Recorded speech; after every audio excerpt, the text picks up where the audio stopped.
Value education का। ठीक है, सबसे पहले हम बात करेंगे टाइप्स ऑफ पीपल की। पीपल किस किस प्रकार के होते हैं। Creativity and innovation are greatly dependent of the type of person one is. Innovation और क्रिएटिविटी के आधार पर ही हम लोगों का टाइप बता सकते हैं। There are basically 3 type of people.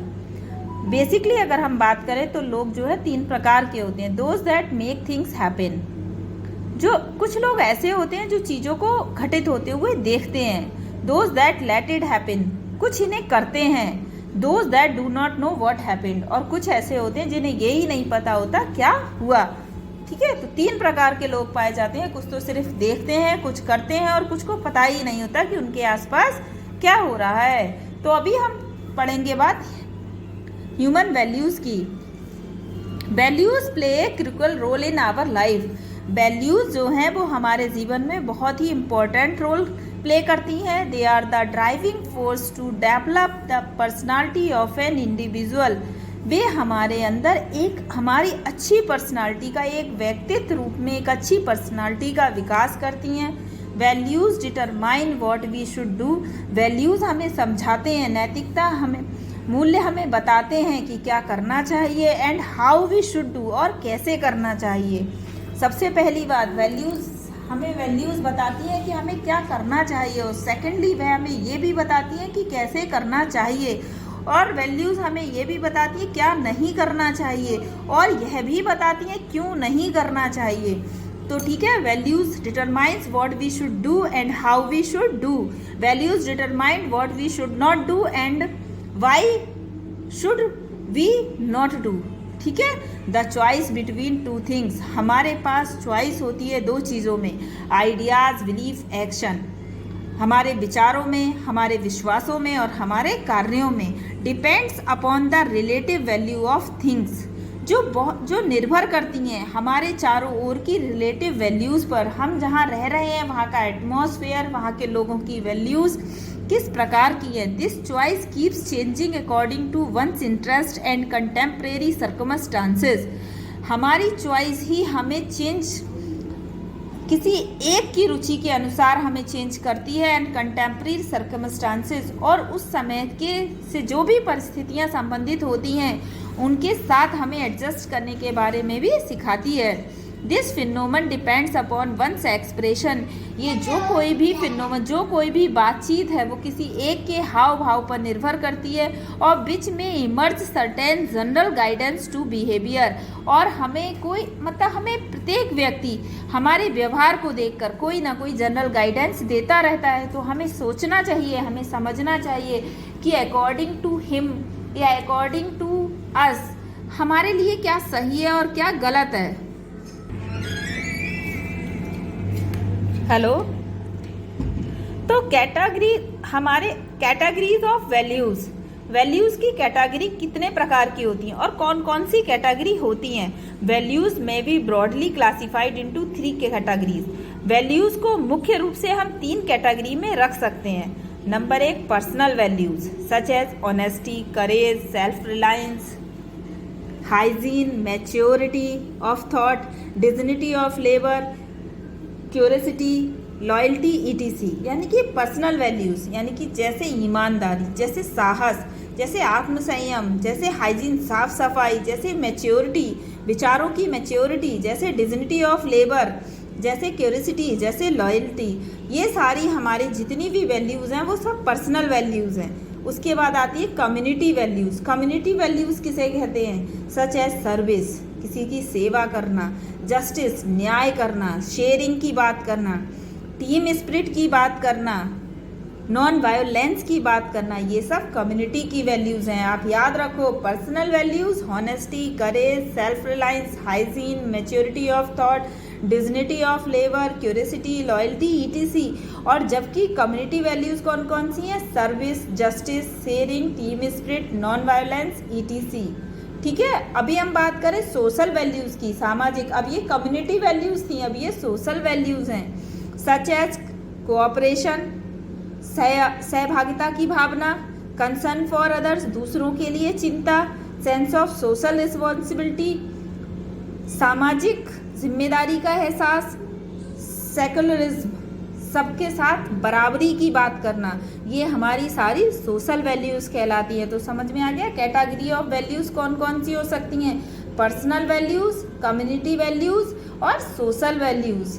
ठीक है, तो सोशल वैल्यूज़ हमारी होती हैं कोऑपरेशन की भावना, दूसरों के प्रति कंसर्न, सामाजिक जिम्मेदारी का एहसास होना और स्केलिज्म, भेदभाव ना करना, सर्कुलिज्म, भेदभाव ना करना। वैल्यूज़ एंड इथिक्स, अब हमारे मूल्य और आचार विचार आपस में एक दूसरे के साथ कैसे जुड़े हुए हैं? तो as people develop the ability and inclination to articulate their doubts and concerns, लोग अपनी लोग अपने अंदर योग्यता विकसित करते हैं एंड अपने डाउट्स को क्लियर करते हैं एंड कंसर्न अपनी चिंताएं बताते हैं, of which there are clear indications in every corner of globe matters of ethics. हमें किसी हर कोने पे आचार विचार के कुछ ना कुछ उदाहरण मिल जाएंगे। बिहेवियर, जैसे हमारा बिहेवियर, गुड कंडक्ट, अच्छे कार्य, in relation to one's activities, ये हमें जोड़ते हैं किसी के क्रियाकलाप के साथ, as well as other assume greater importance, और दूसरों की नज़र में हमारी इम्पोर्टेंस बढ़ा देते हैं। वी कैन से दैट, हम ऐसा भी कह सकते हैं, values determine what is right, value हमें समझाती हैं क्या सही है एंड व्हाट इज़ रॉन्ग, क्या गलत है। Doing what is right, wrong is ethics, क्या करना और क्या ना करना, सही करना या गलत करना भी आचार विचार हैं। हमारे आचार विचार हमें बता देते हैं कि हम कितना सही हैं और कितना गलत हैं। Becoming a role model, role model बनने के लिए हमें क्या करना चाहिए? You can be role model to a large number of people, यदि आप बहुत सारे लोगों का रोल मॉडल बन सकते हो, in whose contact you come, जो तुम्हारे कॉन्टैक्ट में आते हैं, directly as well as indirectly, directly रूप में आते हो चाहे इनडायरेक्टली रूप में आते हो। You can do so by following these, यदि तुम इन सारी चीज़ों को फॉलो करते हो। Demonstrative confidence, demonstrative confidence,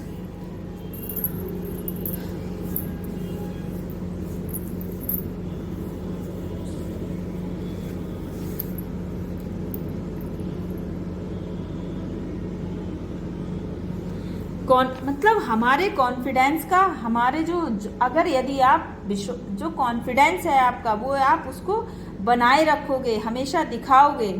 leadership demonstrative, आपके अंदर एक नेतृत्व की भावना का विकास होना चाहिए। Do not be afraid to be unique, unique बनने से कभी मत घबराना। Show respect to and concern for others, दूसरों की हमेशा दूसरों की चिंता करना, दूसरों को रिस्पेक्ट देना। वी नॉलेजेबल, आपका ज्ञान बहुत अधिक होना चाहिए, आपको हर क्षेत्र का ज्ञान होना चाहिए।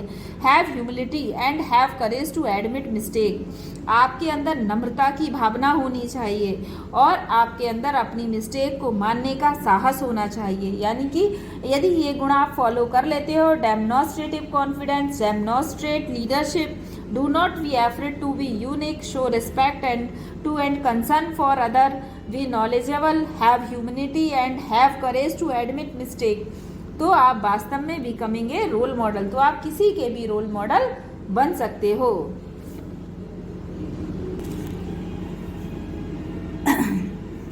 इम्पोर्टेंस ऑफ ह्यूमन रिलेशनशिप, मानवीय रिश्तों की महत्ता क्या है? ठीक है, एक टीम फंक्शन सक्सेसफुली, एक टीम बहुत ही अच्छी तरह सफल होकर काम करती है। If all the members keep their personal egos aside, यदि उस टीम के सभी मेंबर अपनी ईगो को एक तरफ रख देते हैं। And maintain actionable human relationship, और एक दूसरे के साथ मानवीय रिश्ते को बनाए रखते हैं। In this context it is advisable to remember the following, इस कॉन्टेस्ट के रूप में आपको कुछ पॉइंट दिए हुए हैं जो हमेशा ध्यान रखने हैं। द 6 मोस्ट इम्पॉर्टेंट वर्ड, ये वास्तव में बात बहुत सही है। The 6 most important word, I admit I made a mistake, मैं स्वीकार करता हूँ कि मुझसे गलती हुई है। कभी भी इस बात को स्वीकार करने से पीछे मत हटो। I admit I made a mistake, हाँ मैं स्वीकार करता हूँ कि मुझसे गलती हुई है।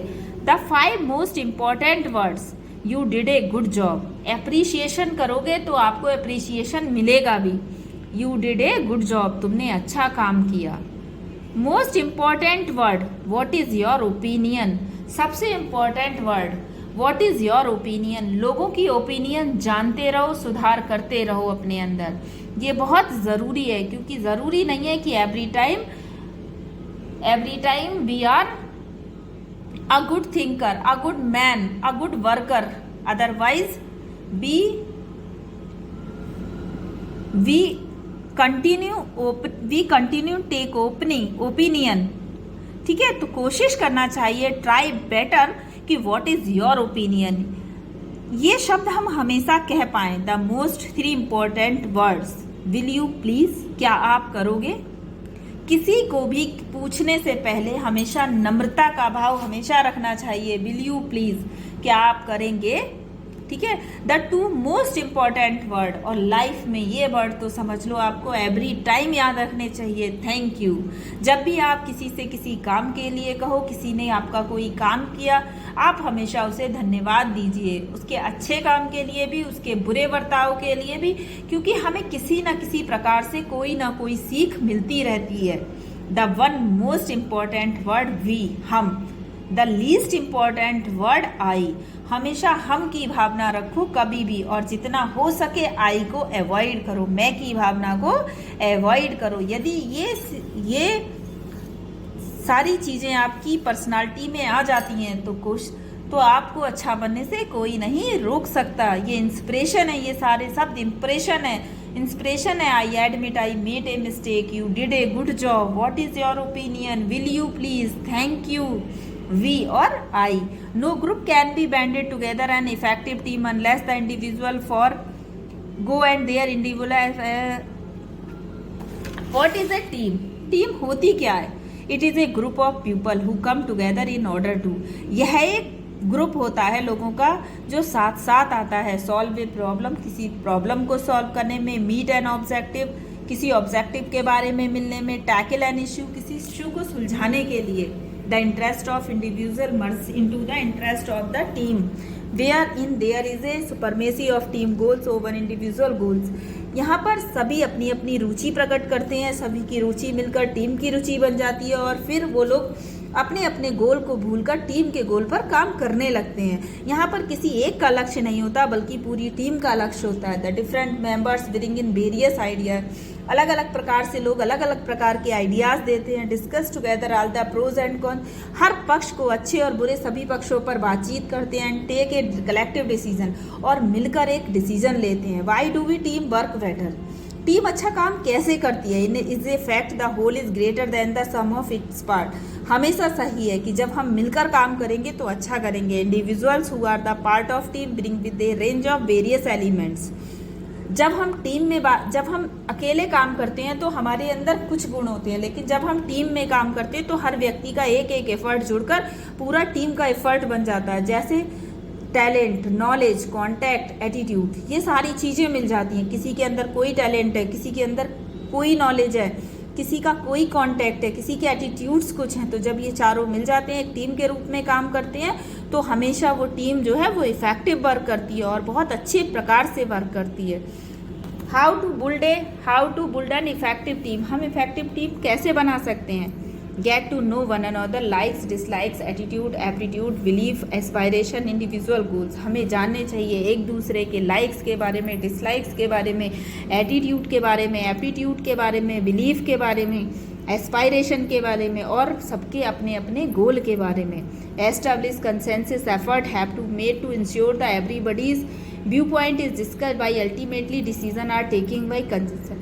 सबसे पहले हमें एक दूसरे पर विश्वास करना चाहिए, एक दूसरे के पॉइंट्स जानने चाहिए, और फिर आखिर में हमें सब पर बातचीत करनी चाहिए और फिर एक डिसीजन लेना चाहिए। Identify available resources, not only the resources which is reading available but also the ones that can be easily arranged. हमें उन सभी रिसोर्सेज के बारे में जानना चाहिए जिन्हें न केवल पढ़ा जा सके बल्कि उन्हें इकट्ठा भी किया जा सके, आसानी से इकट्ठा किया जा सके। एस्टैब्लिश रूल्स ऑफ बिहेवियर, अच्छे व्यवहार के नियम अपने अंदर एस्टैब्लिश करो। मेंबर ऑफ डेमोन्स्ट्रेटिव बिहेवियर, अच्छा बिहेवियर का विकास करो। इनकरेज टीम स्पिरिट, हमेशा टीम की स्पिरिट को इनकरेज करो। Respect for each others view point, और एक दूसरे की बात का हमेशा सम्मान करो। कोऑपरेट की भावना टीम को बिल्डअप करने में बहुत सहायता करती है। जब भी कोई टीम डिसीज़न लेती है तो प्रत्येक व्यक्ति को एक दूसरे का डिसीज़न का सम्मान करना चाहिए, एक दूसरे के डिसीज़न को कोऑपरेट करना चाहिए और एक दूसरे के गोल को कोऑपरेट करना चाहिए और सभी को मिलकर काम करना चाहिए। इस प्रकार से हमारी टीम जो है एक अच्छी इफेक्टिव टीम कहलाएगी।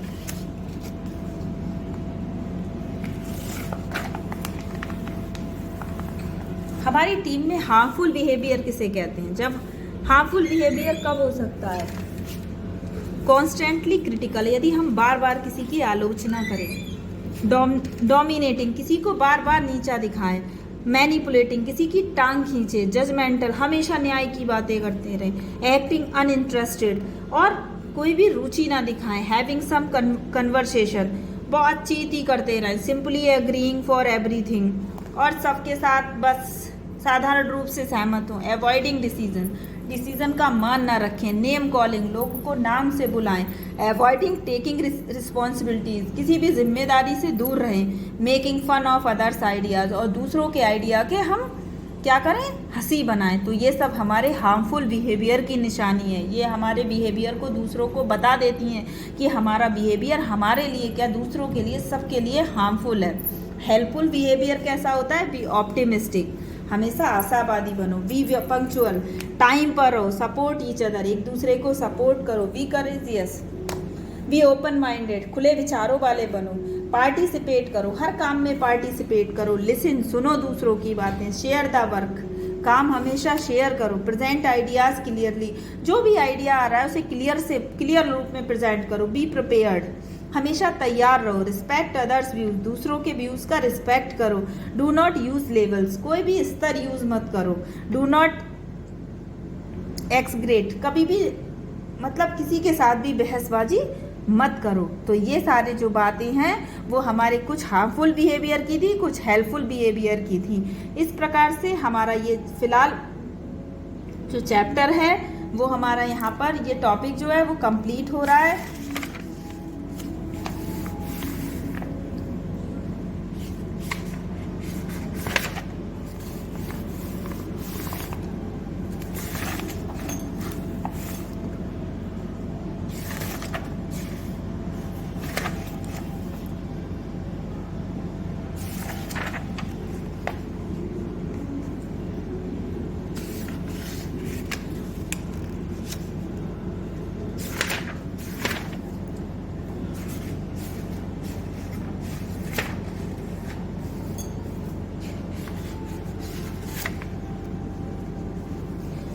ठीक है, ये अभी हमारा टॉपिक कंप्लीट हो गया। अभी हम नेक्स्ट टॉपिक में पढ़ाएंगे नेक्स्ट। तब तक के लिए थैंक यू।